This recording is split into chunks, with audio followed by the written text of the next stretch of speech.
አይሰማ ጉድ የለም፣ የማይነገር ነገር የለም። እኛም እንግዲህ ከስር እየተከታተልናቸው መረጃዎቻቸውን እያወጣን አስቸግረናቸዋል። እንዴት አመሻችሁ፣ እንዴት ዋላችሁ፣ እንደ ሰዓት አቆጣጠራችሁ። እስኪ ድምጼ ይሰማል ወይ? 1 2 3 ኮሜንት ከሰጣችሁ ቶሎ እሷን ብዬ ወደ ገደለው እገባለሁ። እስኪ ቶሎ ይገባል። ትሰማለህ ካላችሁ በቂ ነው፣ እቀጥላለሁ። ሼር አድርገዋለሁ በኋላ። እስኪ ይሰማል ድምጼ? ኦኬ ነው ድምጼ? ድምጽ ይጨመር ወይዬ። ሰላም ይሰማል። በጣም ቆንጆ ሙሉ ዓለም። እሺ እንግዲህ ዛሬ አንድ አዲስ ሰበር ዜና ወጥቷል። አርስቱ ላይ አይታችሁታል። እንግዲህ ዛሬ ወደ ግብጽ የመጣልን መረጃ የመጣልን። እሺ ሰላም ሁላችሁንም ትደመጣለህ። እሺ ሁላችሁንም እንግዲህ ያው የተፈራው ነገር ነው፣ የተፈራም አይደለም የተጠበቀው ነገር ነው የሆነው። የኤርትራ መንግስት ኢሳያስ አፈወርቅ በግልጽ ለግብጽ መንግስት አማራን ለማጥፋት የገባውን ቃል እያሳካ መሆኑን ነው እንግዲህ የገለጸው። በፈጠነ ፍጥነት ግን አማራውን ማጥፋት እንዳልቻለም በግብጽ በኩል ትንሽ ቅሬታ መጥቷል። ያ በጣም ከባድ ነው። ግብጾች ትንሽ አምርረዋል። ዛሬ በነበረው የግብጽ ካቢኔ ስብሰባ ላይ አንዱ የተነሳው የአማራው ህዝብ እንኳን ሊጠፋ ይቅርና ቁጥሩ እንደጨመረ ጭምር አንድ ግብጻዊ በፓርላማ ላይ ያነሳው። ስለዚህ የተባለው አልተሳካም። ኢሳያስ አፈወርቅ ግዴታውን አልወጣም። ከዚህ በኋላ በኤርትራ ሳይሆን በራሳችን ጊዜ መሰረትና ቤዝ ይዘን ውጊያውን መጀመር አለብን የሚል አቋም ነው የወሰኑት። ለዚህም ነው ሰሞኑን ታስታውሱ ከሆነ ይሰራንበት ነበር ያለው በምጽዋ በኩል የኢራን ኃይሎችም የግብጽ ኃይሎችም መሳሪያ ያጓጓዙ ነው ያለው። ለዚህ ነበር እንግዲህ ጦርነት ለመክፈቱ ጉዳይ አቀሪ ሆኗል። እኛ ግድ የለንም፣ እኛ ቢንጎ ነው የምንለው። በእርግጥ ግብጽ ከመጣች ኢትዮጵያን ለማውቃት ያው እንግዲህ ታሪክ ራሱን ይደግማል ነው። ያው ታሪክ ሰርተን እናሳያቸዋለን። ለእኛ ምንም የሚከብድ ነገር የለም። ምናልባት ስንተኛዋ ነው 12ኛ የተቀጠቀጠችው 13ኛ እንደግባታለን ማለት ነው። አትመጣም ግን ያው ስራው በሌላ በኩል ነው። እንግዲህ ይህንን ተከትሎ ታስታውሱ ከሆነ ሰሞኑ የነበረው የጥቁር ማቅ ኦፕሬሽን በከፍተኛ ሁኔታ በኦርቶዶክስ በኩል በጣም ሲሰራ ነበር የነበረው። ስለዚህ ዛሬ ልኡካኖቻቸው የጥቁር ማቅ ኦፕሬሽን ልኡካኖቻቸው ዛሬ በድብቅ እስራኤል ሀገር ገብተዋል። እስራኤል ሀገር እንግዲህ ያው የፈረደበት ኦርቶዶክስ አለ። በሱ ሰበብ ነው የሄዱት። መጀመሪያ ኦርቶዶክስ ቀደም ሲል እንደተጠረጠራቸው ከፓትሪያርክ ጀምሮ በግብጽ መንግስት ነው እየተመደበላት ያለችው። ጳጳስ የሚሾሙላት ግብጽ ነው። አባት የሚመድበው ግብጽ ነው። በሙሉ የኦርቶዶክስ ሚስጥር ያለው የኢትዮጵያ ኦርቶዶክስ ሚስጥር ግብጽ ሀገር ነው ያለው።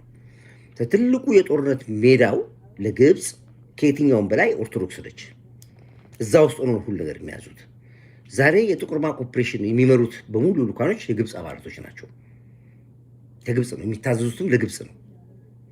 ስለዚህ የዚህ ጥቁር ማቅ ኦፕሬሽን አድራጊና ዋናው ጉዳዩን ያስፈጽሙ የነበሩት ኃይሎች ዛሬ በድብቅ ወደ ግብጽ ሀገር ገብተዋል። ከነዚህ መካከል እንግዲህ የጥቁር ማቅ ኦፕሬሽን ራዕይ መራ የነበረው ቢኒያም ሽታይ ዛሬ ግብጽ ገብቷል። ግብጽ ሀገር ገብቷል። ከግብጽ ሀገር ትልልቅ የመከላከያ ኃይሎችም ከግብጽ ሀገር የኦርቶዶክስ አባቶችም ጋር ተገናኝተዋል። እሱም እንግዲህ መመሪያ ነው ሊወስዱ የገቡት። መመሪያው ምንድን ነው? እንዴት አድርገን ነው ኦርቶዶክስን በጠብጣት፣ እንዴት ኦርቶዶክስ ውስጥ የጥቁር ማቅ ኦፕሬሽኑን እንዴት ነው የምታሳኩት? እንዴት ነው የኦርቶዶክስ ምዕመናን ግልብጥ ብሎ ወደ መንግስት የሚወጣው? ወደ ቤተ መንግስት እንዴት ነው የሚገባው? ምንድን ነው መደረግ ያለበት? ምን ያክል ባጀት ነው መስጠት ያለበት? በሱ ጉዳይ ለመነጋገር ነው እንግዲህ እነ ፓስተር እኛ የሰማነው አሁን ቢኒያም ሽታዬም ብቻ ነው እንጂ ሌሎች ከ12 በላይ ሰዎች ከአሜሪካንም ከኤሮፕም ተሰባስበው እንደገቡ ሰምተናል።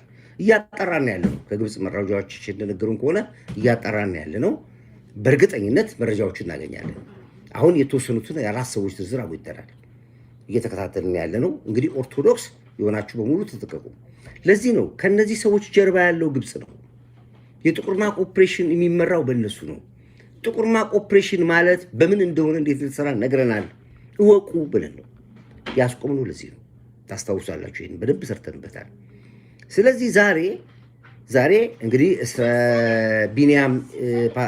ቢኒያም ሽታ ያለው እስራኤል ሀገር መሰለኝ ያለው እንዴት ከእስራኤል ሀገር በአንድ ቀን በድብቅ ግብጽ ገባ የሚለው የእናንተ ጥያቄ ይሆናል። በአጋጣሚ ሆኖ የእኛ ልኡካኖችን እዛ ስላገኟቸውና አንዳንድ ኢትዮጵያኖች ደግሞ እዛ ስላወገዟቸው በሱ ጉዳይ ላይ አንዳንድ ትንሽ እንካ ሰላምታ ያመጡ ነበረ። ትንሽ ውዝግብም አለ። አሁን በሚዲያ የማናወራቸው ነገሮች አሉ። ስለዚህ አሁን ኦርቶዶክስ እንቆም። የኦርቶዶክስ ችግርና ሚስጥር ያለው ግብፅ ውስጥ ነው ያለው። ለዚህ ነው የኢትዮጵያ ሲኖዶስ አባቶቻችን ተነስተው 40 ሲኖዶስ አባቶች ይምጡ ተብሎ 40ዎቹ ተመርጠዋል። እዚህ የተያዩት አባቶች ይነሳሉ፣ 40ዎቹ ዚሆኑ ይመረጣሉ። ይሄን ለማድረግ መጀመሪያ ኦርቶዶክሶች በጥቁር ማቅ ማልበስ ኦፕሬሽን ላይ መነሳት አለባቸው ተብሏል። አሁን ጥቁር ማቅ ኦፕሬሽኑ ከታወጀ ቆይቷል፣ ግን ወደ መሬት ማውረድ አልተቻለም። ምክንያቱም ሲኖዶሱን ያው ቅድም አሰምቻቸዋለሁኝ፣ አውጁ፣ ተናገሩ ብለው ያስገድዷቸው ነው ያሉት። ኦርቶዶክስ እምቢ ብላለች። አላደርግም ጥቁር ማቅ ኦፕሬሽን ብዬም አላውጅም ብላለች ኦርቶዶክስ። ስለዚህ አሁን እንግዲህ ልኡካኑ ወደ ግብፅ ሀገር የገቡት የግብፅ አባቶች ኦርቶዶክስ ሲኖዶሱን እንዲያስተገድዱ ነው። ይሳካል አይሳካል ሌላ ጉዳይ ነው። የሚገርማችሁ ነገር በዛ ቦታ ላይ ቀድሞ የተቀበሏቸው የኤርትራ ኦርቶዶክስ አባቶች ናቸው። ቀድሞ የገቡት ግብፅ ሀገር የገቡት ከዛ ነው የተገናኙት ከነ ቢንያም ሽታዬና ከነ ማን ነው እንትናም ሄዷል መሰለኝ ሟም እዛ ተገኝቷል መሰለኝ። ቆይ እና አጣርቼ እነግራችኋለሁ። እንግዲህ ይሄ ፕሊስ ካን ጊቭ ሚ ቅዱስ Yes. ፓሪስ ሳይለንት አይ ሚን ላይቭ ነው። ኦኬ Hi. ፕሊዝ ጊቭ ሚ ቻንስ ኦኬ ኦንሊ 5 ሚኒትስ ኦኬ። ስለዚህ ይሄ በጣም አደጋ ነው። እንደ ቀን እንዳታዩት። ይሄን እንግዲህ ኢሳያስ አፈወርቅ ለግብፅ የገባው ቃል ይሄ ነው። የመጀመሪያ ቃሉ አማራን አጥፋ ነው። አማራን አጥፋለሁ ብሎ ብዙ ገንዘብ በልቷል። አማራን ለማጥፋት የሻዕቢያ ሰራዊት ሳይቀር ጎንደር ልኳል፣ ጎጃም ልኳል፣ ወሎ ልኳል። ጎንደር፣ ጎጃም፣ ወሎ የተወለዱ ኤርትራውያኖች ደም ያላቸውን በሙሉ ቀጥሯቸዋል። ዛሬ በፋኖ ስም ፋኖ ለፋኖ ተጨራረሰ የሚባለው የሚገሉት እነሱ ናቸው። የመሳፍንት ልጅ ሞት አምና ማሟቱን ብትሰሙ ራሱን የቻለ ሚስጥር አለው። መሳፍንት አሁን ወደ መንግስት መጥቶ እጁን ሰጥቶ በቃኝ ትግል ብሏል። በይፋ ይወጣል፣ ይነገራቸዋል። ሰሞኑን ታውቃላችሁ ምን እንደሚባል። ስለዚህ ሻዕቢያ ለአንዴና ለመጨረሻ ግን መወገድ አለበት ብለን ያለው በምክንያት ነው ያለው። አሁን እዚህ